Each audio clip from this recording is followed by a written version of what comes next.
बिस्मिल्लाहिर्रहमानिर्रहीम। तमाम सोचने वालों को, सीखने वालों को, ढूंढने वालों को मेरा सलाम। ट्रेडिंग के अंदर आज मैं अपने 6 साल के एक्सपीरियंस के बाद जो बात करने लगा हूँ, उनका जो मसला है वो ज़्यादा अच्छा होता है। वो हर टेक्निकल रीजंस अगर उनकी वाज़ेह होती है, अगर ब्रेकआउट हुआ है तो उसके पीछे कोई फंडामेंटल उनके पास रीज़न है।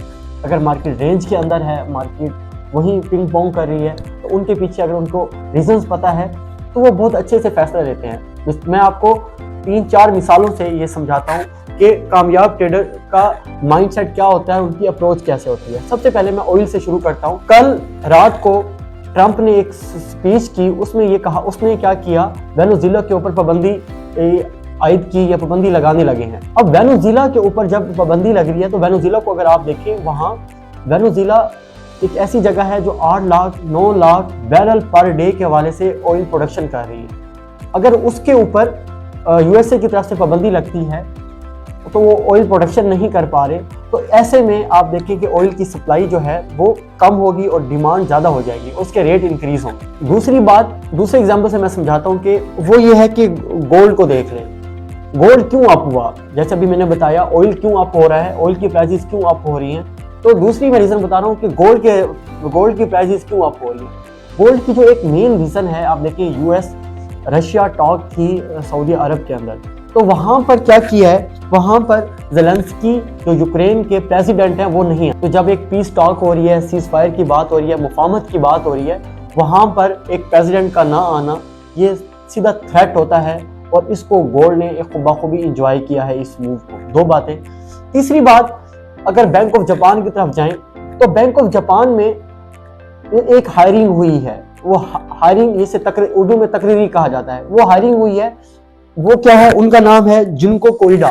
जिनको कोइडा ने, वो एक ऐसा बंदा है, वो लूज पॉलिसी की तरफ नहीं आता, वो क्या आता है, वो रेट को हाइक की तरफ या रिस्ट्रिक्टिव पॉलिसी की तरफ आता है। तो जैसे उसकी हायरिंग हो रही है कल, तो बैंक ऑफ जापान की करेंसी के अंदर यानी जापानीज येन के अंदर इतनी जबरदस्त स्ट्रेंथ आई है, और वो स्ट्रेंथ आज आप इस चार्ट के अंदर देख भी रहे हैं। तीसरी एग्जांपल आप ये देखें, आज सुबह की बात करें, आज सुबह जो है 20 फेब को मैं बता रहा हूँ कि डिप्टी गवर्नर, जो गवर्नर का दूसरा नंबर होता है deputy governor reserve bank of Australia के अंदर, उन्होंने ये कहा है कि हम रिस्ट्रिक्टिव मूड की तरफ जाएंगे, हमारी जो पॉलिसी है वो रिस्ट्रिक्टिव जाएगी। अब जो फंडामेंटल ट्रेडर है उन्हें पता है जब रिस्ट्रिक्टिव की बात आती है तो एज अ टेक्निकल ट्रेडर, और आप समझ जाते हैं कि मैंने अपनी ट्रेड को जो है रिजर्व बैंक ऑफ ऑस्ट्रेलिया की स्ट्रॉन्ग स्ट्रेंथ के अंदर बैठना है, तो उसमें किसी स्पोर्ट से हम बाय करते हैं, क्योंकि उसके पीछे जो है गवर्नर का ये स्टांस कि हम रिस्ट्रिक्टिव पॉलिसी की तरफ जाएंगे, यानी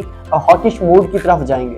तो अभी 4 एग्जांपल, ऑयल को आपने देखा, आपने गोल्ड को देखा, आपने बैंक ऑफ जापान की करेंसी को देखा, साथ में अब आखिर में मैंने बताया ऑस्ट्रेलिया का बताया।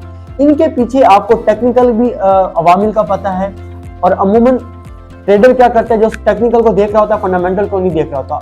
आने वाले दिनों में अगर आप टेक्निकल फंडामेंटल को अलाइन करके चलेंगे, मिलाकर चलेंगे, तो बहुत अच्छे रिजल्ट्स आएंगे। तो इस वीडियो की गुजारिश से मैं सिर्फ ये बताना चाहता हूँ, जो एक विनिंग माइंडसेट होता है, जो फातिहीन का हल्का होता है, वो चीज़ों को इस तरह फंडामेंटली टेक्निकली अलाइन करके एक बड़ी मूव के अंदर बैठ रहे होते हैं।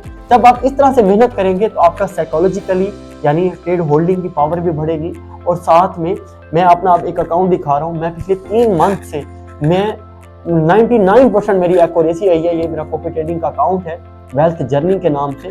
उसमें मैंने एक दिन भी लूज नहीं गया, क्योंकि मैं बहुत बड़ा लिमिटेड काम कर रहा हूँ, सिलेक्टिव ट्रेड्स कर रहा हूँ, तो एक अच्छा रिजल्ट आ रहा है। तो मेरी गुजारिश ये है कि जो मेरी ट्रेडिंग कम्युनिटी है वो इस तरह से लेके चले। मैं थोड़ा सा एक एक्टिविटी बता रहा हूँ, जब भी आप सुबह को बैठे तो फॉरेक्स लाइव आपके सामने खुली हुई हो, फॉरेक्स फैक्ट्री आपके सामने हो, निंजा आपके सामने ओपन हो, और साथ में MT4 ओपन हो, और आपकी चेकलिस्ट, आप सुबह रात चेकलिस्ट को पढ़ें। हफ्ता, 2 हफ्ते, 3 हफ्ते, 4 हफ्ते मुसलसल आप इस तरह से करते रहेंगे, देखें आपके रिजल्ट बहुत अच्छे हैं। तो उम्मीद है ये वीडियो आपको अच्छी लगी होगी, और इस तरह से आप अपना एटीट्यूड, अपना माइंडसेट बदलेंगे ट्रेड बाय सेल की अप्रोच की तरफ। फिर मिलते हैं नेक्स्ट टॉपिक में। अपना बड़ा ख्याल रखिएगा। Take care. अल्लाह हाफिज़।